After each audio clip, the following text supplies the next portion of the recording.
మహిమ ఘనత ప్రభావాలు కలుగునుగాక.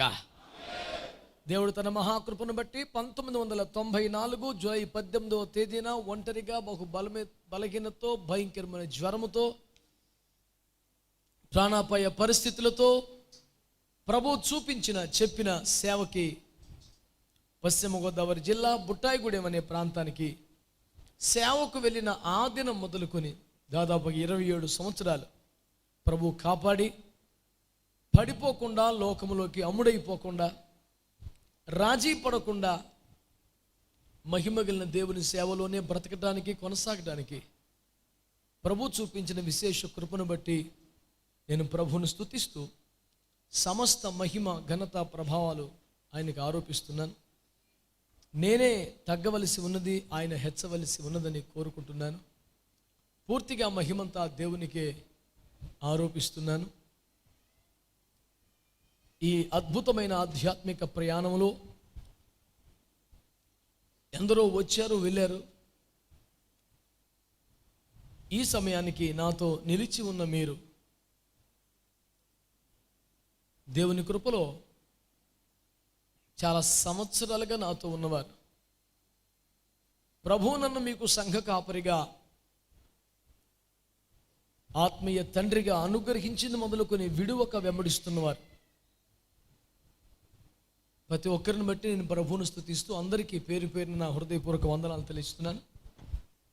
ప్రభు చిత్తమైతే ప్రభు రాకడ వరకు మరణ పర్యంతరం ఈ ఆధ్యాత్మిక ప్రయాణం ఆశీర్వాదకర అనుభవాలతో సాగాలని ఓ తీర్మానంతో మరలా నిబంధన చేసిన వారమై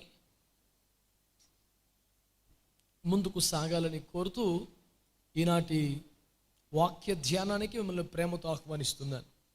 ఒక 2 వచనాలు చదివి మనము ధ్యానం చేసుకుందాము. నిర్గమకాండము 27వ అధ్యాయము 1-2 వచనాలు చదివిన తర్వాత లేవియా కాండము 6వ అధ్యాయము 13వ వచనం చదవాలని కోరుతున్నాను. నిర్గమకాండం 27వ అధ్యాయము 1-2 వచనాలు చదివిన తర్వాత లేవియా కాండం 6వ అధ్యాయం 13వ వాక్యం చదవాలని కోరుతున్నాను. మరియు 5 మూరల పొడుగు 5 మూరల వెడల్పు గల బలిపీఠమును తుమ్మకర్రతో నీవు చేయవలెను. ఆ బలిపీఠము చచ్చౌకముగా నుండవలెను. దాని ఎత్తు 3 మూరలు, దాని 4 మూలలను దానికి కొమ్ములను చేయవలెను.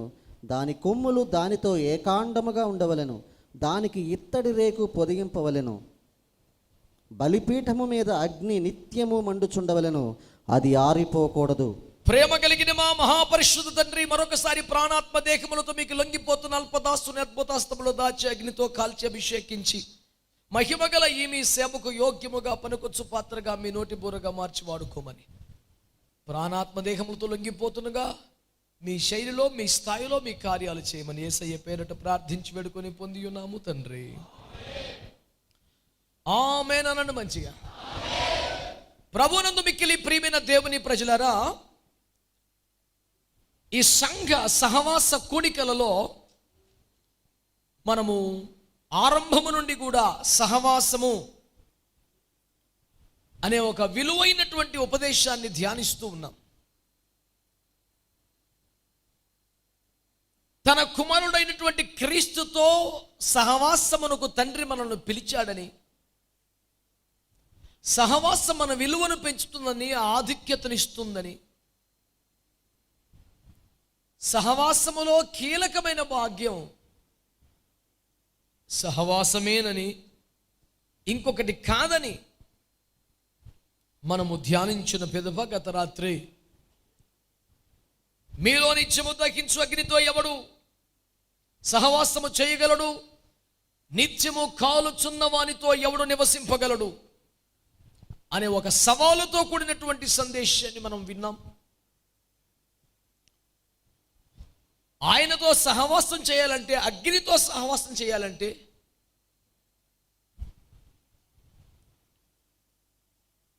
ఆ అగ్నిని హత్తుకొని ఉండాలి అంటే ఆ మంట, ఆ వేడి మనం ఇష్టపడాలి. కాలవలసినదే కాలుతుంది తప్ప ఉండవలసినది అది కాలదని చెత్త పొట్టు మాత్రమే కాలుతుందని, స్వచ్ఛత మిగిలిపోతుందని.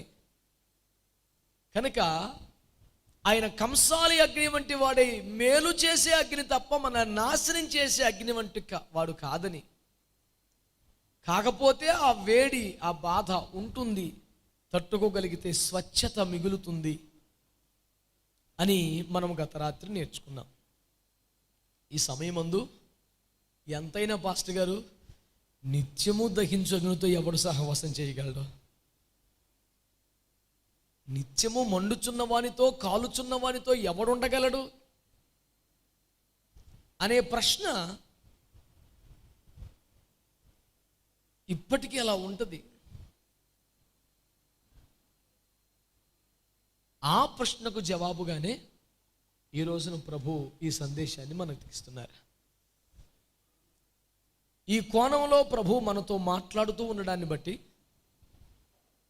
ప్రభు బలపరుస్తూ ఉండడాన్ని బట్టి, ఆయన బయలుపరుస్తున్న ప్రతి మాటను బట్టి నేను ఆత్మలో ఆనందిస్తూ, ప్రభువుని స్తుతిస్తూ, ప్రభుని ఆరాధిస్తున్నాను, ప్రభుకే మహిమ ఆరోపిస్తున్నాను.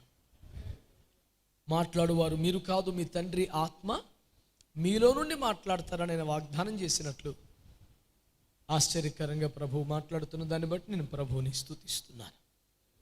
ప్రకటించువాడును నేనే, దాన్ని గ్రహింపచేయవాడును నేనే అని చెప్పిన దేవుణ్ణి నేను ఆరాధిస్తూ ఉన్నాను. దేవునిని బట్టి ఆయన వాక్యమును నేను కీర్తిస్తూ ఉన్నాను. నాతో కలిసి మీరంతా ఒక స్తోత్రం చెప్తారా? హల్లెలూయా. నిత్యము దహించు అగ్నితో మీలో ఎవడు సహవాసము చేయగలడు అనే ఓ ఖరీదైన ప్రశ్నకు జవాబుగా, నిజమే ప్రభువా, చేస్తే ఉపయోగం ఏంటో, చేస్తే లాభం ఏంటో, ఆ లాభాన్ని పొందడానికి ఏమాత్రం ఇబ్బంది పడాలో ఇవన్నీ చెప్పావు. కానీ ఒక మట్టి మనుషులముగా మాకు ఇది సాధ్యమేనా? ఇది మా వల్ల అవుతుందా అని నేను ప్రభు సన్నిధిలో కనిపెడుతున్నప్పుడు ప్రభు చెప్పిన ఒక పాఠాన్ని మీ దగ్గరికి తీసుకొస్తున్నాను. ప్రభు మాట్లాడుతూ బైబిల్ గ్రంథంలో ఏం చెప్పాడంటే, మోషే నీవు తుమ్మకర్రతో ఒక బలిపీఠాన్ని చేయాలి. అది చచ్చౌకముగా ఉండాలంటే నలువైపులా కూడా ఒక చతురస్రాకారంగా ఉండాలి. నీవు తుమ్మకర్రతో ఒక బలిపీఠము చేయాలి. ఆ తుమ్మకర్రతో చేసిన బలిపీఠమును ఇత్తడితో నీవు పొదగాలి, బిగించాలి. అసలు తుమ్మకర్ర లోపట ఉన్నది అన్న సంగతే కనబడనంతగా ఇత్తడి రేకు బిగించేయాలి. ఓ విధంగా చెప్పాలంటే ఇత్తడి రేకు వంగిపోకుండా ఆ తుమ్మ చెక్క బలమిస్తుంది తప్ప బయటికి ఎక్కడ కూడా తుమ్మకర్ర కనబడే అవకాశమే లేదు. ఆ తుమ్మకర్రతో బలిపీఠం చేశాక పూర్తిగా తుమ్మకర్ర ఇత్తడి రేకుతో పొదిగేశాక దాని మోతకర్రలకి ఆ ఇత్తడితోనే రింగులు పెట్టాక ఉంగరాలు 4 వైపులా ఇలా ఒక కొమ్ము లాంటిది 4 కొమ్ములు ఇత్తడితోనే చేయాలి.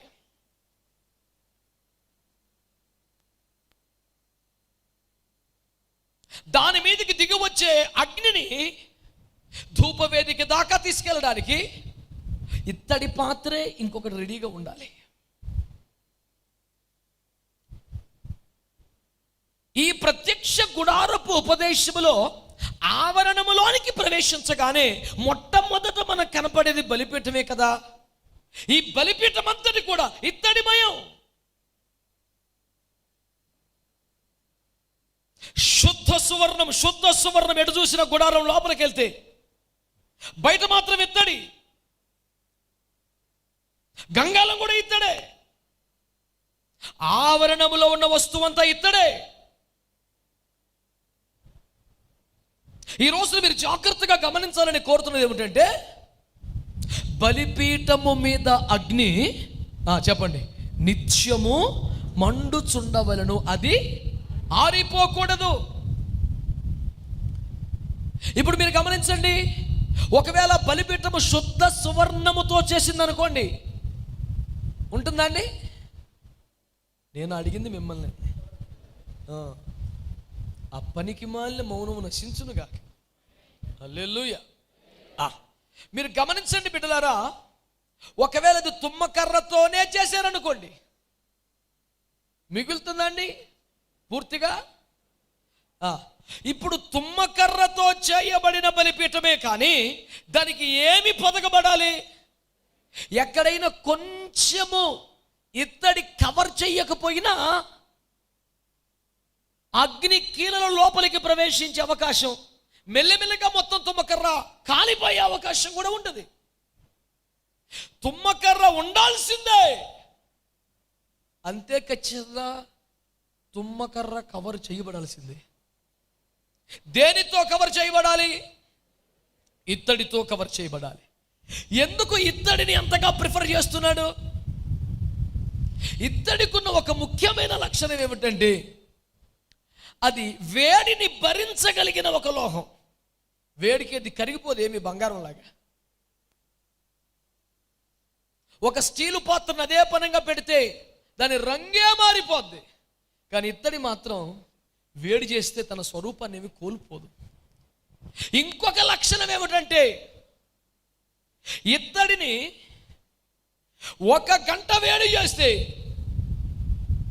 మరో 2 గంటలు ఆ వేడిని సస్టైన్ చేసుకోగలుగుద్ది, కాపాడుకోగలుగుద్ది. వెంటనే చల్లారిపోదు. ఒక్కసారి దాన్ని హీట్ చేసామంటే ఆ హీట్ మిగతా లోహములతో పోలిస్తే కాస్త ఎక్కువసేపు ఆ వేడిని తనలో ఉంచుకొనగలిగిన ఒక స్వభావం దేనికి ఉంది? ఇత్తడి. ఇప్పుడు చెప్పండి, మనం ప్రత్యక్ష గుడార ఉపదేశాలు విస్తారంగా ధ్యానం చేసే సంఘం గనుక, ఇది కొత్త పరిచయం కాదు గనుక, తుమ్మకర్ర అంటే ఏమిటి? శరీరం అనండి. మనలో ఎవరమైనా శరీరం లేకుండా జీవించే ఛాన్స్ ఉందా? చెప్పాలి. ఈ శరీరమే నిష్ప్రయోజనం, శరీరమే సమస్త పాపాలకి దరిద్రం, నాకు ఈ శరీరం వద్దని వదిలేసి బయటకు వచ్చి ప్రార్థన చేసుకునే ఛాన్స్ ఉందా? శరీరాన్ని పోని మనమే చంపేసి నరికేసుకుందామా? తగలెట్టేద్దామా? శరీరమును ఎట్టి పరిస్థితుల్లో కూడా మనము ఎడబాసి ఉండలేము. దాన్ని వదిలేస్తే లేము, ఇంకా మనం అయిపోయినట్టే. అంటే ఇప్పుడు ఏం చేయబడాలి? తుమ్మకర్రను తీసేయడానికి అవకాశం ఉందా? చెప్పాలి మీరు.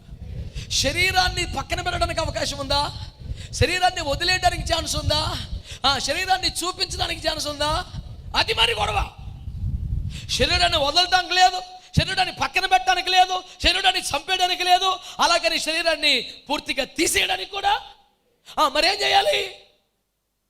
ఇంతటి కీలకమైన శరీరమును ఏదో ఒక దశలో నేను ప్రదర్శించాలి అంటే కుదురుద్దా? ఎక్కడ కూడా కనపడడానికి లేదు. ఆ శరీరాన్ని ఏం చేసేయాలి? చెప్పాలి గట్టిగా, చెప్పాలి. ఆ శరీరాన్ని, ఆ తుమ్మకరను ఏం చేయాలి? మనం ఇత్తడి రేకులో దాచిపెట్టాలి. చెప్పండి గట్టిగా. ఇత్తడి రేకులో దాచిపెట్టాలి అంటే అర్థం ఏమిటి? అగ్నికి తట్టుకొనగలిగిన దాంట్లో దాచిపెట్టాలి, అగ్నిని కాపాడగలిగిన దాంట్లో దాచిపెట్టాలి, రోజు అగ్నిని మోయగలిగిన దాంతో దాచిపెట్టాలి. మీలో దహించు అగ్నితో నిత్యము ఎవడు సహవాసం చేయగలడు? నిత్యము కాలుచున్న దాంతో ఎవడు నివసించగలడంటే ఒక్కడే. ఎవడు ఇత్తడిలో దాగి ఉంటాడో, ఎవడు ఇత్తడిని కప్పుకుంటాడో, ఎవడు నిలువెల్ల సంపూర్ణముగా ఇత్తడి రేకులో ఒదిగిపోతాడో, అనగా దేవుని అగ్ని దిగి వస్తే, దేవుని అగ్ని మండిపోతూ ఉంటే ఇక తగ్గుతోందిరా బాబు అంటే మళ్ళీ యాజకుడు గబగబా వచ్చి 1-2 కట్టెలు వేస్తాడు.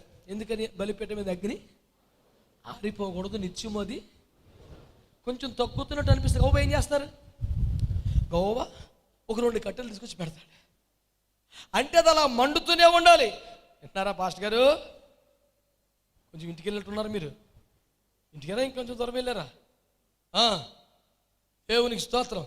సడన్గా మైకి ఇచ్చేస్తానని చెప్పిన పాయింట్ చెప్పమని మరి అది మా ఊళ్ళు సఫర్లు కూడా వేస్తారు, చూసుకోరండి. చెప్పండి అందరు గట్టిగా స్తోత్రం అని. హల్లెలూయా, హల్లెలూయా, హల్లెలూయా. తుమ్మకర్రని క్యాన్సిల్ చేద్దామా? మీరు చెప్పాలి సార్ గట్టిగా. తుమ్మకర్రని లేకుండా చేద్దామా? తుమ్మకర్రని చూపిద్దామా? మరి తుమ్మకర్రని ఏం చేద్దాం? దాచేద్దామనని గట్టిగా, దాచేద్దామనని గట్టిగా. ఎవరు? ఆడపిల్లలేనా మగపిల్లలు కూడానా?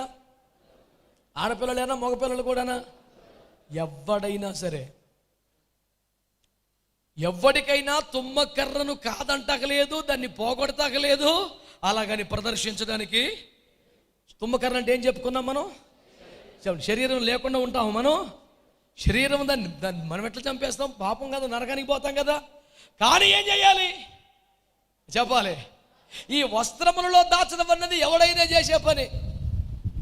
మన రోడ్డు మీద ఒకడు గారడి వాడు కోతి నాటిస్తున్నాడు, దానికి కూడా చొక్కా ప్యాంట్ వేసాడు. వస్త్రములది ఏముంది నాయన, ఇది పెద్ద ముచ్చట కాదు. మనము దాగి ఉండవలసినది చెప్పండి, ఇత్తడిలో. అనండి గట్టిగా. ఎందులో ఉండాలి చెప్పండి?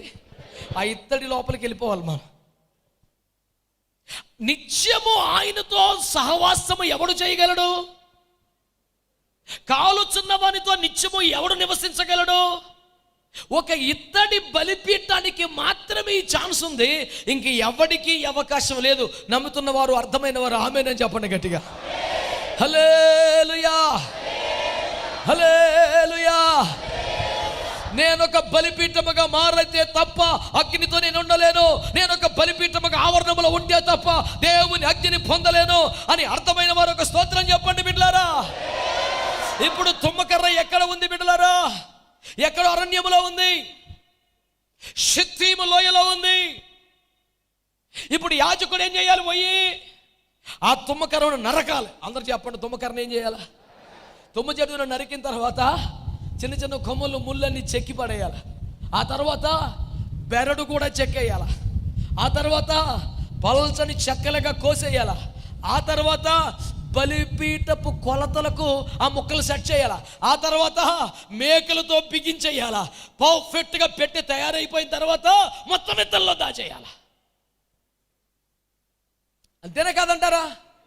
ఇప్పుడు ఆ తుమ్మకర్ర ఎవరు అనండి? నేనే. ఆ తుమ్మ చెట్టు ఎవరు అనండి? తుమ్మ చెట్టు ఎవరు?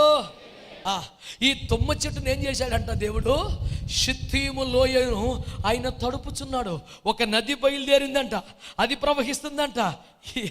ఏ క్లాస్ అని నదిని తీసుకెళ్ళి ఏమన్నా టేకు చెట్లకి వెళ్తే 4 రూపాయలు వస్తాయి, జామ చెట్టుకి వెళ్తే 4 కాయలు వస్తాయి, తుమ్మ చెట్లకి నీళ్ళు ఎడతాడేంటి అని అందరు నవ్వుకున్నారు.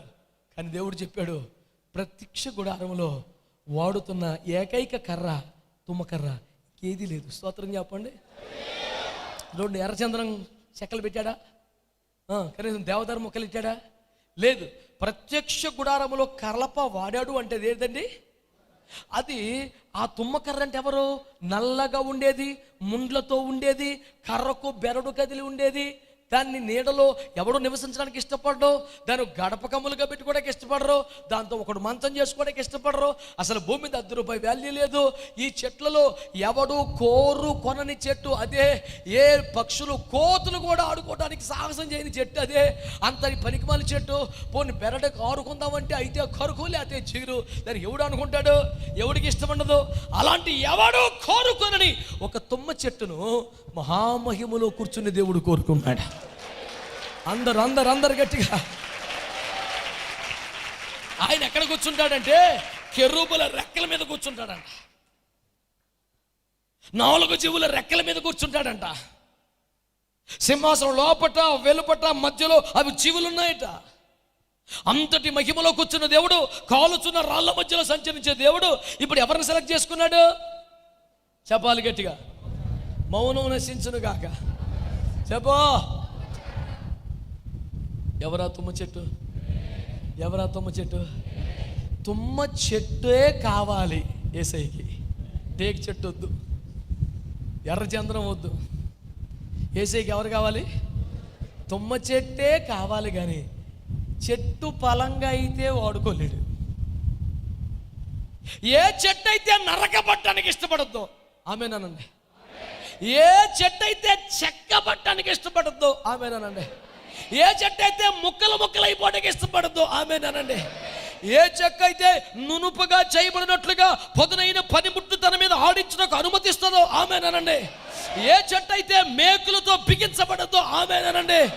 ఇంత సాఫ్ట్గా తయారయ్యాక కొంచెం కూడా కనబడకుండా పూర్తిగా మరుగైపోవటానికి ఏ చెట్టు అయితే ఇష్టపడుతుందో ఆ చెట్టే ఆలయములో ఒక ఉపకరణం అవుతుంది. గట్టిగా ఆ కృప నాకు కావాలని అడగండి యేసయ్యను. ఆ కృప నాకు కావాలయ్యా చెప్పాలి గట్టిగా. హల్లెలూయా, హల్లెలూయా. నీవు తుమ్మ చెట్టువేనా అని అడగాల్సిన పని లేదు. మనమందరం కూడా ఒక్కొక్కరు ఒక తుమ్మ చెట్టు. నేను ఒక తుమ్మ చెట్టు. అయితే నేను తుమ్మ చెట్టుగా ఉన్నప్పుడే, నేను అరణ్యములో ఉన్నప్పుడే ఒక నది నా దగ్గరికి వచ్చింది. అది తడుపుతా ఈ తుమ్మ చెట్టు మంచి బలిష్టంగా తయారైంది. ఈయనెవడు రామాయకుడు తుమ్మ చెట్టుకి నీళ్ళు ఎడుతున్నాడు అనుకున్నారు. కానీ టేకు చెట్లను కాదని ఈ తుమ్మ చెట్టే అతి పరిశుద్ధ స్థలంలోని మందసంలో కూడా ఉండేది ఆ చెట్టేనని చాలామందికి అర్థం కాలేదా?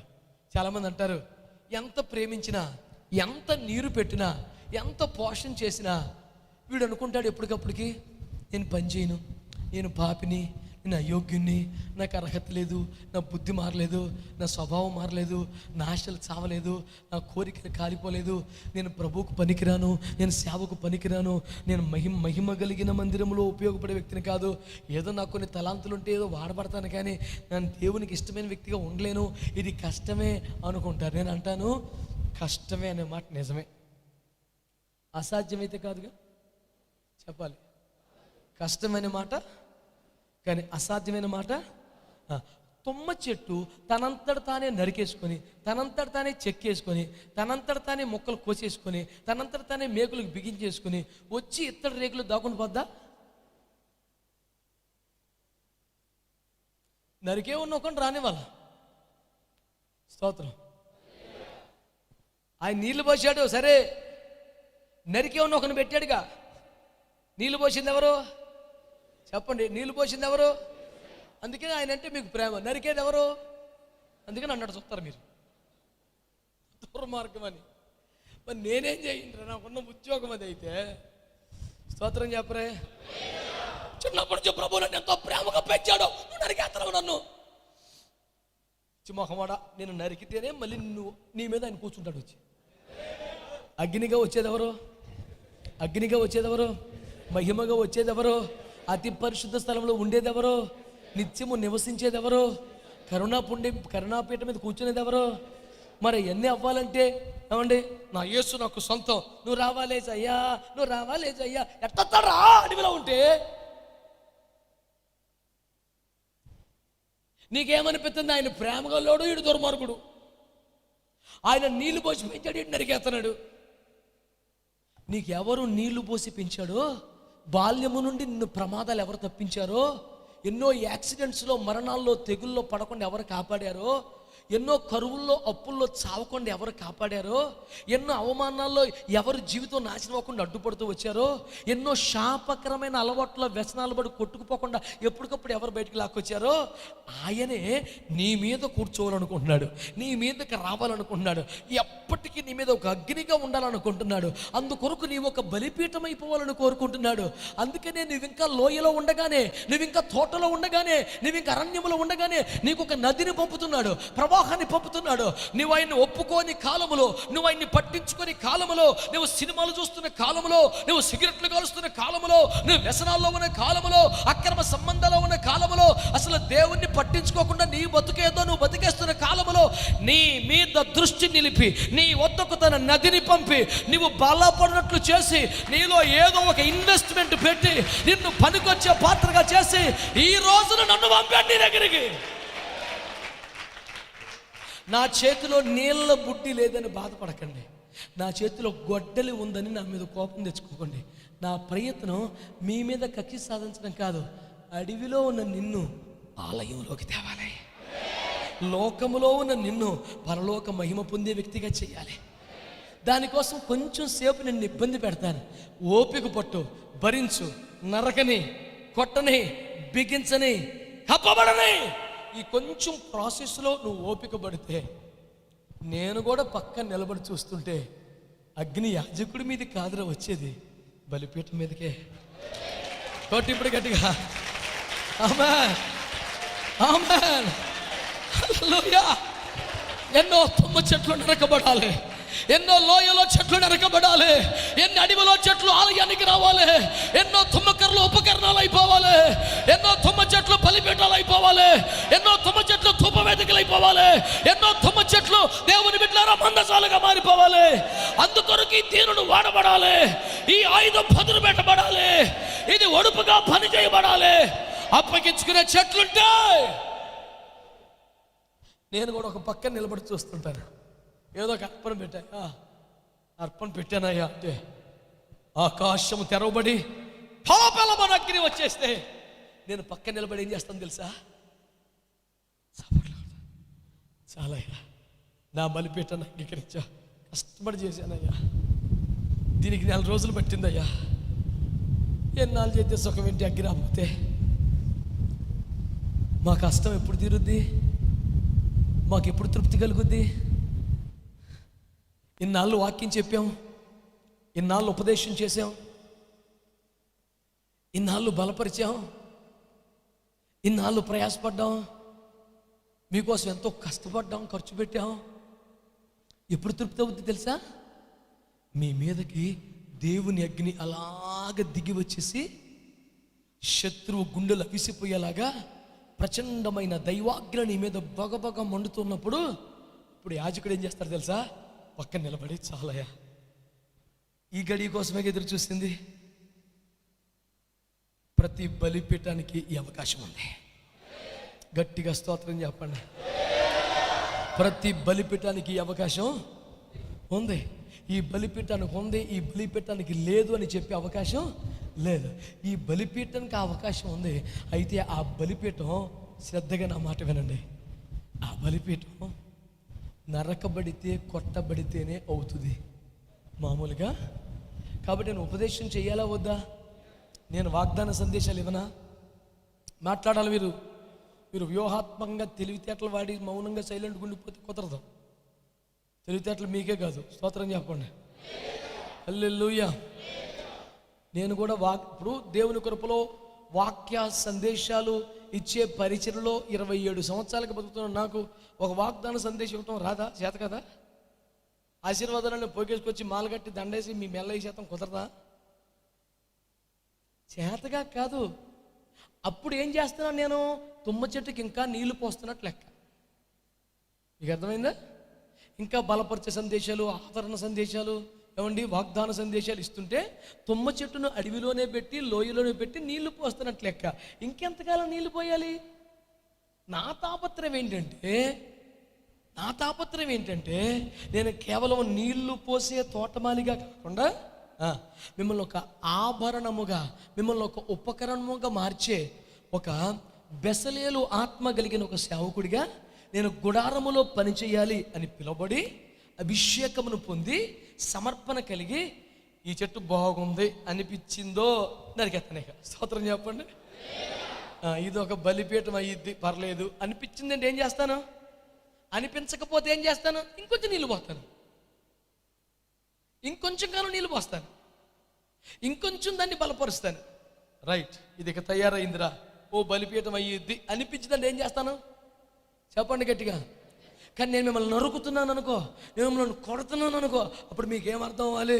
ఓకే, నాకు వయసు వచ్చిందన్నమాట, నేను బలపడ్డానన్నమాట, నేను పనికొస్తానన్నమాట. పాస్టర్ గారు నన్ను టార్గెట్ చేసాడేంటి, పాస్టర్ గారు నన్ను కొడుతున్నాడు ఏంటి, నేను నమ్మకంగా దశంభాగం ఇచ్చేది నేనే. అందరు దశంభాగం ఇస్తాను, నేను 20% ఇస్తాను. అసలు అందరూ సందా ఇస్తేనే గొప్ప. నేను పాస్టర్ గారు వ్యక్తిగత అవసరాలు కూడా చూస్తాను. అలాంటి నన్ను స్పేర్ చేయడేంటి, నా మీద పడిపోతాడేంటి, నన్ను నరుకుతాడు ఏంటంటే, నువ్వు ఇంకా నీళ్లు పోయవలసిన బలహీనంగా లేవు గనుక, నువ్వు ఇంకా లోయలోనే ఉండాల్సిన కర్మ నీకు లేదు గనుక, నువ్వు మహిమ గల దేవుని ఆలయంలోకి వచ్చేయాలి కనుక నిన్ను అక్కడ ఉంచకూడదని ఏం చేస్తావు? నేను నరికేస్తావు. స్తోత్రం చెప్పండి. నేను ఎప్పుడైనా నేను నరికితే నువ్వు ఉంటావురా? చెప్పు, భయపడకుండా. మెచ్చుకుంటే ఉంటావు, వెరీ గుడ్ నాన్న అంటే ఉంటావు, బాగా వాయిస్తున్నావురా అంటే ఉంటావు, సూపర్ అంటే ఉంటావు. చండాలం వద్ద నీ ప్లేయింగ్ నువ్వు నన్ను తెల్లారి పట్టుకు వెళ్ళిపోతావు. నిజం కదా? అని మారాలి. పొగడ్తలో ఎవడైనా పొగుడతాడు, నీ కొంప ముంచే ఎదవలందరూ పొగుడతారు. కానీ తండ్రిగా నేను పొగడను. నిన్ను ఒక బలిపీఠం చేయాలంటే పొగిడితే అవదా పనే. ఉప్పొంగ చేసి మాటలతో అవదాం. ఎవరిని ఉప్పొంగ చేయాలా? ఎవరిని ఉప్పొంగ చేయాలా? ఇంకా బక్కగా బలహీనంగా, ఇది ఇంకా అప్పుడప్పుడు దీనికి అంత సీన్ లేదు, కొంతకాలం అడవిలో సావని దీన్ని, కొంతకాలం లోయలో దాన్ని ఉండని అనుకుంటే దానికి నీళ్ళు పోస్తూ ఉండాలా, కొంచెం ఎరువేస్తూ ఉండాలా. లేదు, దీన్ని ఒక ఉపకరణం చెయ్యొచ్చు అనిపించింది అనుకో, ఇక నేను ఏం చేస్తుండాలండి? నరకాల, ముక్కలు ముక్కలు చెయ్యాల, బెరడు చెక్కాల, దాని మీద చిత్తెర పట్టాల, దానికి మేకులు బిగించాలి. ఇంకా ఈ ప్రాసెస్ అంతా నొప్పే. మళ్ళీ ఎప్పుడు సుఖం ఉంటుంది తెలుసా? అమ్మయ్య అని ఎప్పుడా తెలుసా? తీసుకెళ్ళి గుళ్ళో పెట్టినట్టు. స్తోత్రం చెప్పరా? ఈ ప్రాసెస్ని మీరు అంగీకరిస్తేనే నేను పని చేయగలుగుతాను. అంగీకరించకపోతే మీరు అడవిలోనే ఉంటారు, నేను ఆలయంలోనే ఉంటాను. మీరు కాకపోతే ఇంకొక చెట్టు, మీరు కాకపోతే ఇంకొక చెట్టు, లోతు కాకపోతే 318 మంది అండి. ఇష్మాయేలు కాకపోతే ఇస్సాకు వస్తాడండి. సౌలు కాకపోతే దావీదు వస్తాడు. వష్టి కాకపోతే ఎస్తేరు వస్తుంది. ఇబ్బంది ఏమీ లేదు. కానీ మీరు మాత్రం షిత్తీము లోయలో ఉండిపోతారు, ఆ అడవిలో ఉండిపోతారు. చాలాసార్లు ఈ మ్యాటర్ అంతా తుమ్మ చెట్టుకి ఎక్స్ప్లెయిన్ చేయలేం కనుక డైరెక్ట్గా వెళ్ళి నరికేస్తాం. స్తోత్రం, హల్లెలూయా. మా తమ్ముడు చాలా బాగా వాడబడతాడు, దేవుని కృప పొందాడు, ఆత్మ పొందాడు. చాలా గొప్ప గొప్ప దైవజనులు, నేను వాళ్ళతో పోల్చుకోవడానికి పనికిరాను అసలు. అంత పెద్ద దైవజనులతో చాలా సన్నిహితంగా వాళ్ళతో వేదికను పంచుకుంటూ వాడబడుతుంటాడు. నాకు తెలిసి వాళ్ళెవరు ఆయన కోప్పడరు, నాకు తెలిసి వాళ్ళు ఎవరు ఆయన ఇబ్బంది పెట్టరు, నాకు తెలిసి వాళ్ళు ఎవరు ఆయనకి రూల్స్ పెట్టరు. నువ్వు ఇన్ని గంటలకు ఉండాలి, ఈ టైంలో చేయి మీద ఉండాలి, ఇక్కడ మోకరించాలి, ఏమీ లేవు. నాకు తెలిసి నేను ఇచ్చిన అర్పణ కంటే అందరు కాస్త బెటర్గా ఇచ్చేవాళ్ళే. వాళ్ళందరూ చాలా పెద్ద పెద్దోళ్ళు. పోనీ మీకు అనుమానం ఎందుకు? పెద్ద పెద్దోళ్ళు అంటే పేర్లు ఎవరో? దహించగ్ని థామస్ గారు, ఆ చెన్నైలో ఉండి జయశీలన్ గారు, ఫాదర్ బెర్కమెన్స్ గారు, ఎజికియా ఫ్రాన్సిస్ గారు, అలాంటి దైవజనులు ఆయన పిలిచి వాడుకుంటారు. వాళ్ళు ఇచ్చే పేమెంట్లో దశింభాగం కూడా మనం ఇవ్వలేము. ఆయనకి ఇచ్చే ఘనత, కానుక, రేంజ్, స్టేజీ అన్నీ ఎక్కువే. అయ్యేమీ లేవు ఇక్కడ. కానీ అక్కడ అంతా బ్రహ్మాండంగా ఉంటుంది, ఇక్కడ మటుకు రూల్స్ ఉంటాయి. బహుశా వాళ్ళు కానీ వాళ్ళ అనుచరులు కానీ నిన్ను ఇబ్బంది పెట్టే ఉంటారు. ఎందుకే ఆడితో సంతానం అనవసరంగా పద్దాక. నిన్ను ప్రేమిస్తాడా? ఎప్పుడన్నా కనపడతాడా? ఎప్పుడన్నా మెచ్చుకుంటాడా? నిన్ను తీసుకెళ్ళి చేయి మీద మోకరించమంటాడు, ఎర్రగా సోస్తాడు. నీకేంట కర్మ? ఎవడో ఒకటి నీతోనే ఉంటాడు ఈ పాటికి, నాకు అందులో అనుమానమే లేదు.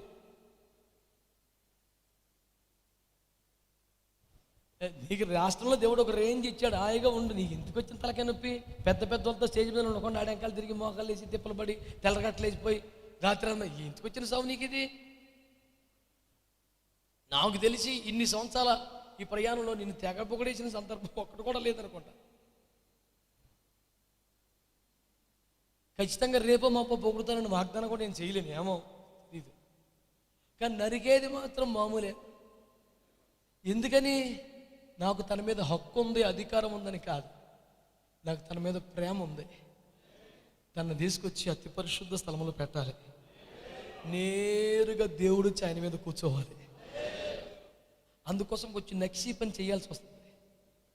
కొంచెం వంకరలు తిప్పాలా, కొంచెం హీట్ చేసి కొన్ని బెండ్ చేయాలా, వేడి వేడిగా తీసుకొచ్చి కోసేయాలా, అది తెగదు. ఈ తిప్పలన్నీ పడాలా. వీళ్ళు స్టేజ్ మీద అందుబాటులో ఉన్నారు కాబట్టి వాళ్ళని చెప్పాను, మీలో ఎవరైనా అంతే. ఇప్పుడు ఈ పెద్ద మనిషి ఉన్నాడు, ఆయన బతుకుదెరువు ఆయనకు ఉంది, ఆయన తిప్పలు ఆయనకు ఉంది. ఎక్కడికైనా వెళ్ళి సౌండ్ వేసినా, ప్యాడ్స్ వాయించినా వాళ్ళకి బోల్ డబ్బులు వస్తాయి. మన దగ్గరకు వస్తే డబ్బులు. నేను అన్నాను, నీకు ఇచ్చేతను లేకపోతే డబ్బులు ఎంత కావాలి చెప్పాను. డబ్బులే కావాలంటే నాకు బోల్డ్ చోట్లు ఉన్నాయి, ఎక్కడికైనా పోతాను కదా, ఎక్కడికి ఎందుకు వస్తాను అంటే ఇప్పుడు అతను ఉచితంగానే చేస్తున్నాడు ఇదంతా, పొద్దున్న ఎత్తి తిప్పలని.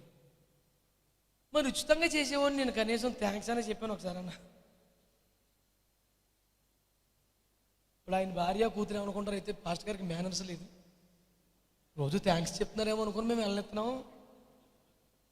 నువ్వు ఇంకెళ్ళబాక రేపు నుంచి కనీసం థ్యాంక్స్ కూడా చెప్పలేదు ఇప్పుడు దాకా.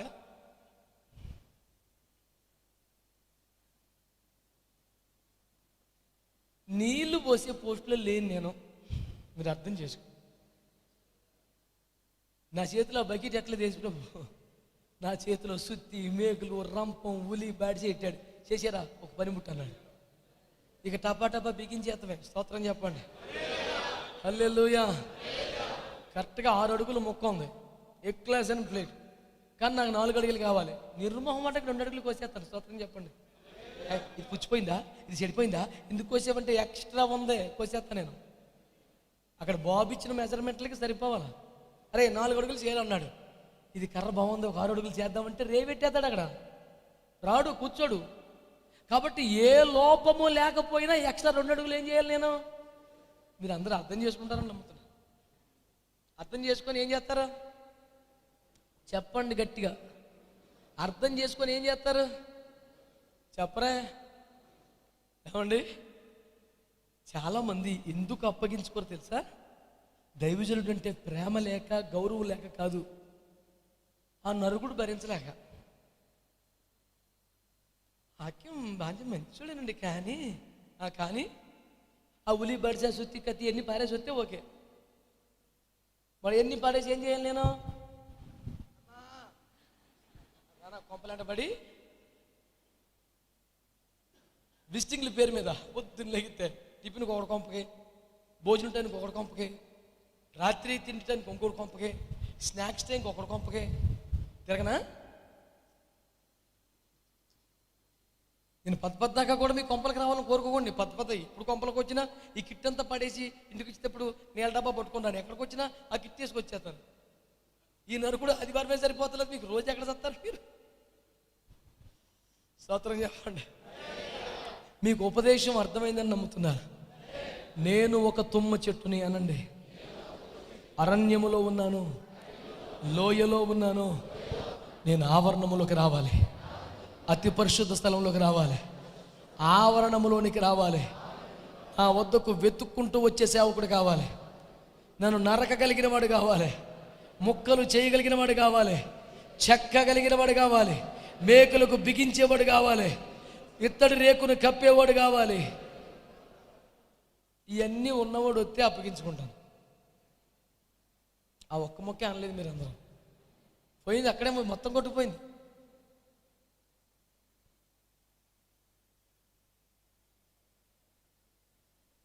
ఉపదేశం మీకు అర్థమవుతుందా?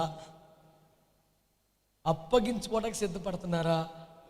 ఇప్పటికే కరోనా వచ్చి నాన్న బాధలు పడుతుంటే నీ బాధ ఏంటి? మళ్ళీ ఇంకా నరుగుతావా?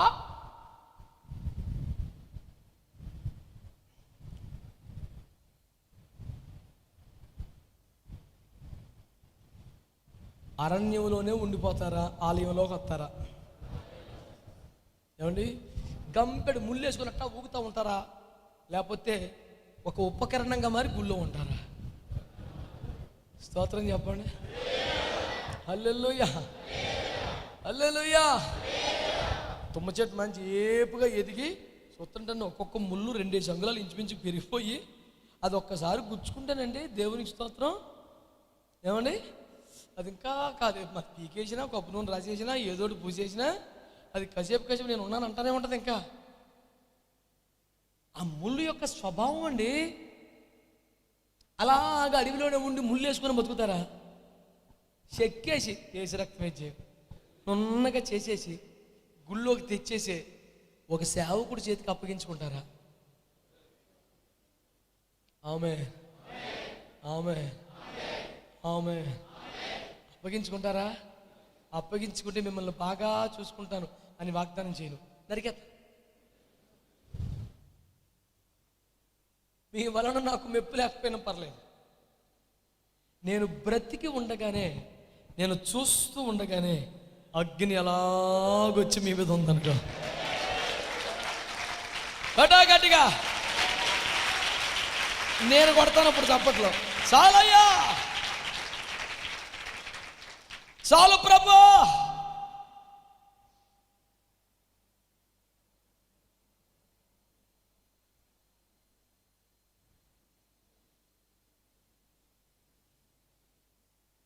నిత్యము అగ్నితో ఉండే ఛాన్స్ సకలోపకరణములలో ఒక్క బలిపీఠానికే ఉంది. ఆమె చెప్పండి. నెక్స్ట్ లెవెల్కి వెళ్దాం, తర్వాత దీపవృక్షం అవ్వడం మాట్లాడదాం. ప్రస్తుతానికి ఇక్కడ ఉన్నాం మనం. ఆమె చెప్పండి. నిత్యము అగ్నితో సహవాసం చేసే అవకాశం బలిపీఠముదే. అందుకే ఈనాటి సందేశాన్ని నేను తమ్ములైన ఏం చేశాను తెలుసా? బలిపీఠము యొక్క భాగ్యము. మీరు రేపొద్దున యూట్యూబ్లో చూసినప్పుడు మీకు కనపడుతుంది. The privilege of the altar. బలిపీఠం యొక్క భాగ్యం. బాధ కాదు సార్, భాగ్యం. మీకు ఒక సంగతి చెప్పనా? బలిపీఠం యొక్క భాగ్యం ఏంటో, బలిపీఠం యొక్క భాగ్యం ఏంటో తెలుసా? అందరూ అనుకుంటారు మిగతాయి కూడా దీనిలాగా తొమ్ముకరతో చేసినాయి కదా, అవన్నీ లోపలికి వెళ్ళిపోయినాయి, దీన్ని ఒక్కదాన్ని బయటపడేశారు, ఇంకంతేనా ఆయన చిత్తమండి, మనం అడగకూడదండి, మనం కొండ ఆయన కొమ్మరవాడు అని ఈ కొండ నిరసన ప్రకటిస్తుంది. ఈ కొండ ఏం ప్రకటిస్తుందండి చూసారా? కొంతమంది ఏమంటారంటే దేవుని చిత్తంగా మనం అడగకూడదని మనకి మళ్ళీ మనకేం హక్కు ఉందండి అంటే ఇదంతా ఏంటి? అప్పగించుకోవడమా? కాదు, నిరసన ప్రకటించడం. I am unable to digest your will, O God. I cannot go against your will. అందుకే కేవలం నిరసన ప్రకటించుతున్నాను. పిల్లలు నిరసన ప్రకటిస్తారు, నాకు అనవద్దు, నాకు ఆకలిగా లేదు, నాకు తినబుద్ధి అవ్వట్లేదు, ఇదంతా ఏంటంటే నిరసన. అప్పుడు అమ్మ నాన్న ఏమంటారు? ఏరా ఏమైంది, ఎవరేమన్నారు? ఇవన్నీ బుజ్జగిస్తే ఎప్పుడుకో అసలు మ్యాటర్ బయటకు వస్తుంది. ఓ చాక్లెట్ బిస్కెట్ ఇచ్చేస్తే 2 పూటలు కలిపి ఇప్పుడు తినేస్తారు. మళ్ళీ ఈ దొంగేడుపులన్నీ ఇక్కడ సెల్లవు. స్తోత్రం చెప్పండి, చెప్పు హల్లెలూయా, హల్లెలూయా. ఇప్పుడు మనము లోయలోనే ఉందామా, ఆలయంలోకి వద్దామా? ముళ్ళతోనే ఉందామా, చెక్కబడదామా? కర్రకు బెరడు కలిగి ఉందామా, నున్నగా చేయబడదామా? ఇవన్నీ చేసే యాజకుడి చేతికి అప్పగించుకుందామా? ఆదివారం వచ్చి అందరికన్నా ముందు పారిపోతే ఏం అప్పగించుకుంటావు నువ్వు?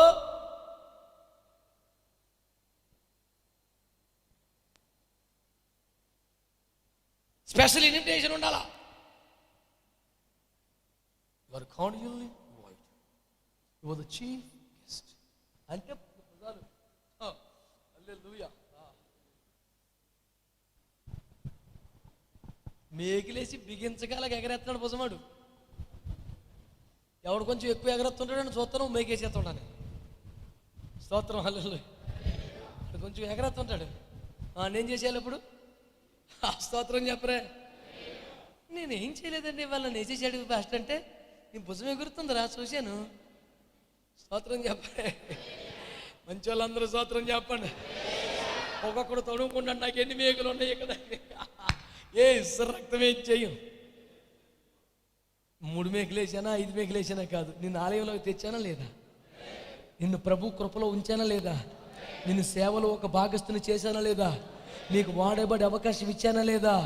నిన్ను ప్రభువు బిడ్డగా ఆయన బల్లలో పాలు పొందే యోగ్యుడిగా ఉంచడానికి ప్రయాసపడ్డానా లేదా? శ్రేష్టమైన పరిచయం నీ చేతులకు అప్పగించానా లేదా? మేకులు లెక్క పెట్టుకోకు, పొజిషన్ చూడు. ఆ బలిపీఠం ఏం చూసుకోవాలి? నేను ఆవరణలోకి వచ్చానలే చూసుకోవాలి. నాకు ఎన్ని మేకులు చేశాడో, ఎన్నిసార్లు చిత్తులు పట్టేశాడో. పిచ్చి మొహమా, అన్నిసార్లు చిత్తులు పట్టబట్టి ఎడదాకా వచ్చావు. చాలామంది నన్ను బాగా ప్రేమించిన వాళ్ళు, నాకు బాగా విధేయులుగా ఉన్నారు, ఒక్కసారి కోప్పడి తెలిపిన వాళ్ళు బోల్డ్ మంది ఉన్నారు. ఇంకా కొంతమంది అసలు కోప్పడక్కర్లా, ఆడు ఈ అన్నప్పుడు నేను ఈ అనలేదంట, అందుకు వెళ్ళిపోయిన వాళ్ళు కూడా ఉన్నారు.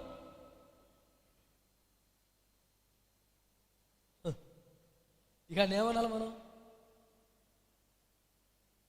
ఎందుకు పన్నెండు అయ్యగారిని చూసి ఈ అన్నాను, ఆయన ఈ అనలేదు. ఇలా పెట్టుకుని కూర్చుంటాను రా, రండి ప్రతి మంగళవారం ఇలా కూర్చుంటాను. పనికి మాలిన మాటలు, పనికి మాలిన బుద్ధులు. వీడు ఒక మనిషే కదరా. కష్టాలు ఉండవా, నొప్పులు రావా, రోగాలు రావా, నిందలు ఉండవా, అవమానాలు ఉండవా, తలకే నొప్పులు ఉండవా? ఇయ్యనప్పుడు ఇయ్యని కూడా కూర్చుంటాడా? లేబర్ రూమ్లో తిప్పలు పడుతున్న పిల్లలు నవ్వించినప్పుడు చూసి దమ్ముంటే వెళ్ళి చూసి అక్కడ నడుచులందరూ కలిసి కితకితలు పెట్టిన నవ్వదాం. లోపల నొప్పి ఏడుపుంటే అవడకొస్తుందిరా నవ్వ. స్తోత్రం చెప్పండి. ప్రసవ వేదనతో ప్రయాసతో సేవ చేస్తున్న దైవజనుడికి నువ్వు సహకరించాలి, సహాయం చేయాలి, ఓదార్చాలి, ఆదరించాలి. ఏమన్నా ఒక ఆదరణకరమైన వ్యక్తిగా మారాలి. అంతేగాని నేను ఈ అన్నాను, ఈ అనలేదు, నేను ఊ అన్నాను, ఊ అనలేదు. నోర్మై, నువ్వు ఇంకా అడవిలో రావాల్సిన వాడివేరా నువ్వు. ప్రతి మాదిరి కనపడప్పటికీ పర్లేదు నరికేశాను నేను. నరికేసి చెక్కేసినా ఇంకా గుచ్చేస్తున్న ముళ్ళది చూసుకోలేదు. తెంగరమోహం అలాగే తెచ్చేసాను. కొన్ని ముళ్ళు పని దానికి ఏమి లేదనుకుని బలే కొందని టకాలు మానేసేసింది ముళ్ళు. అలాంటి ముళ్ళ దెబ్బలు ఎన్ని తినేసాను. కొన్నిసార్లు నా చేతిలో 5 వదిలే నాకు తగిలేస్తుంటాయి. నా పనిముట్టే నాకు దెబ్బ తగిలేస్తున్నది. ఒక్కోసారి ఇంత కష్టపడి చేసిన షేపులు కట్టగా లేకపోతే ఆయన తోపుతేనే అతడు ఒకటి పెట్టి చచ్చౌకమ్ముగా ఉండవలను. కొలవరా కొంచెం వంకరగా ఉందేంటి? ఆయనేమో రెప్పపోట్లో మొత్తం కొలతలని చెప్పేస్తాడు ఆయన. ఇన్ని బాధలు పడి మిమ్మల్ని చేసినప్పుడు మాకు తృప్తి ఎప్పుడు వస్తుందో తెలుసా? మీ మీదకి అగ్గిని ఎలాగొచ్చేసింది అనుకో, చాలు. ఇంకా నువ్వు ₹1,00,000 సందా ఇచ్చినప్పుడు కన్నా ఉద్యమం వచ్చేస్తుంది. దేవుని దగ్గర నీ మీదకి వచ్చి పక్క మండిపోతున్నావు అనుకో, ఇక చూడు ఆనందం ఎలాగుంటుంది. అభిషేకం చూసినప్పుడు సంతోషం ఎలాగుంటుంది. ఒక్కసారి అగ్ని నీ మీదకి వచ్చిన చూచినప్పుడే ఆనందంగా ఉంటే, నిత్యము అగ్ని నీ మీద మండుతూ ఉంటే ఇంకెంత సన్నిధి, ఇంకెంత సంతోషంగా ఉంటుంది. బలిపీఠం యొక్క భాగ్యమని బట్టి అందరూ స్తోత్రం చెప్పండి ఒక్కసారి దేవునికి. హల్లెలూయా. ఏయ్ బలిపీఠమా, నీకు ఎందుకు అంత సమర్పించుకున్నావు? నీకు ఉపయోగం ఏముంది? నేను ఆవరణలో పెట్టేసి లోపలికి వెళ్ళిపోయాడు మీ పాస్టర్ గారు. నేను పట్టించుకోడు. నువ్వు అనుకుంటున్నావు. మా ఊరికి ఒకడు ఫోన్ చేశాడు.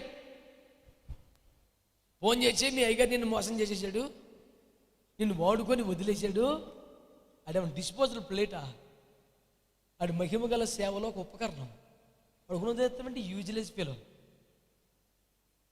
సన్నాసుడు ఎవడు అన్నాడండి.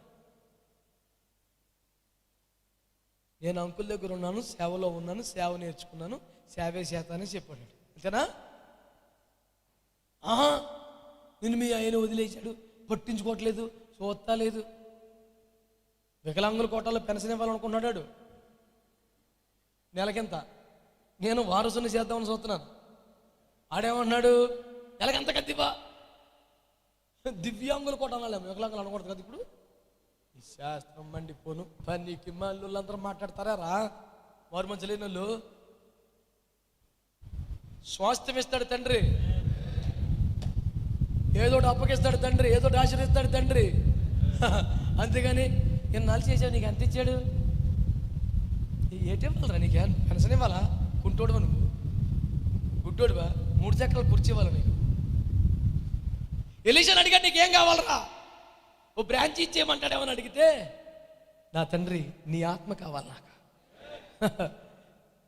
నీ బ్రాంచీ నీ డబ్బులు కాదు, నీ ఆత్మ కావాలి నాకు. 2 నిందలకు వచ్చేసింది. దేవునికి స్తోత్రం కలుగును. ఆ దుప్పటి చిన్న మొక్క చింపి కొడితే యోర్దాను చీలిపోయింది. మొత్తం దుప్పటంతా వాళ్ళలేదు. ఇంకా మీరు పొందిన కృప, మీరు పొందిన అభిషేకం మీ నెత్తి మీద చేతులు పెడితే వచ్చేది సగం సాలరా బాబు యోర్దాను చీల్చేస్తాకే. స్తోత్రం చెప్పరు. దుప్పట్లు ఎక్కడైనా దొరుకుతారా బాబు? ఆ అగ్గిలోంచి పడిన దుప్పటి కావద్దు కదా. స్తోత్రం చెప్పరా. అంతకన్నా ఫ్రెష్ కొత్త గొంగలు తెచ్చేయచ్చు మార్కెట్లోకి వెళ్ళి. కానీ అగ్ని రథములోంచి, ఆకాశం నుంచి దిగి వచ్చిన దుప్పటి కావాలి. ఆ మహిమలోంచి వచ్చిన దుప్పటి కావాలి. ఆ వాడబడిన దుప్పటి కావాలి. I don't want this old mantle, you know, I want some fresh new one. కప్పుకొని పడుకో. చిన్న మొక్కజాలు యోర్దాను చీల్చేస్తాకే. చింపేసి కొట్టి మా గురుగారు దేవుడు ఎక్కడ అన్నాడు. యోర్దాను చీలిపోయింది. దర్జాగా నడుచుకుంటే యువతలకు వచ్చేసాడు. స్తోత్రం చెప్పరా. ఆ దెబ్బతో జనమంతా సైలెంట్ అయిపోయి, బాబోయ్ ఆయన గారి అభిషేకం వీని మీద ఉంది, మనం ఎక్కువ తక్కువ మాట్లాడకూడదు, లైన్ కట్టియాడు ఒకడు. వికలాంగుల కోట ఇవ్వాలా? యూజ్లెస్ పిలోస్ అని. పిల్లల్ని కూలోలుగా చూడబడి నాకు నేర్తారంటే పాపిస్టోళ్ళు. నేను తండ్రిని, నేను యజమానిని కాదు. వాళ్ళు కొడుకులు, వాళ్ళు కూలోళ్ళు కాదు. వాళ్ళని తయారు చేయాలా, నాతో పాటు ఉంచుకోవాలా, నాతో పాటు తిండి పెట్టాలా, ఏదో ఒక వారసులుగా తయారు చేయాలి. అంతేగాని వాళ్ళకి ఏం చేయాలంట, నెలకింత ఇచ్చే అది కూలడా?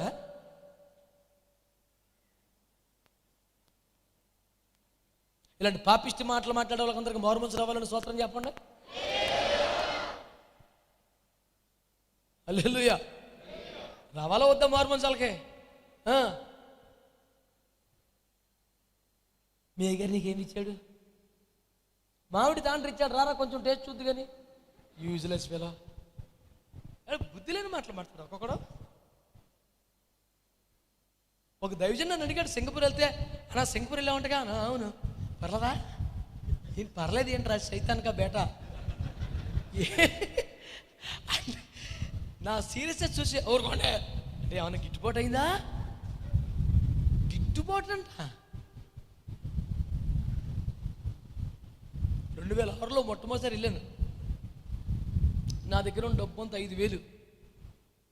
విశ్వాసులు తలక మొట్టమొదటి సింగపూర్ వెళ్తున్నానని అందరూ తలక 500, అలా సంద అయితే 5,000 అయినాయి. అవి పట్టుకు వెళ్ళాను. అక్కడ దిగిన తర్వాత దాన్ని సింగపూర్ డాలర్లో మారితే ఇంకా ఇన్ని అయిపోయినాయి. వాటర్ బాటిల్ $1, 2 ఇడ్లీలు $2. ఈ 5,000 ఇన్ని అయిపోయినాయి. 2 ఇడ్లీ తిని ఒక వాటర్ బాటిల్ మంచి రేంజ్లో ఆర్డర్ ఇచ్చేసాను. ఒక వాటర్ బాటిల్ ఇవ్వను, 2 ఇడ్లీ తినేసాక ఈ పొట్టలో సగం అయిపోయింది. మ్యాటర్ అర్థమైపోయింది. నేనున్న హోటల్కేమో కాళ్ళు తిన్నగా సాపితే నాకే సరిపోదు, రవితేజకి అయితే సరిపోదు అసలు. ఇంకా నేనే ఫుల్గా సాపుతాక లేదు నాకు. వంకర తిరిగి పడుకున్నాను పెద్దతకి. ఎలాగా నేను అలా పడుకోను అసలు. ఎప్పుడు ఇలా పడుకుంటే సరిపోయింది. కామన్ టాయిలెట్ అలాంటి దాంట్లో ఉంటే $7 రోజుకి. దీనికి 7, దీనికి 3. ఏది టిఫిన్కి, లంచ్, డిన్నర్, స్తోత్రం. తెల్లారిపాటికి మ్యాటర్ అంతా తేలిపోయింది. ఇక అంతే, ఎక్కడికి వెళ్తలేదు బయటికి. ఎరా అంటే ఫాస్టింగ్.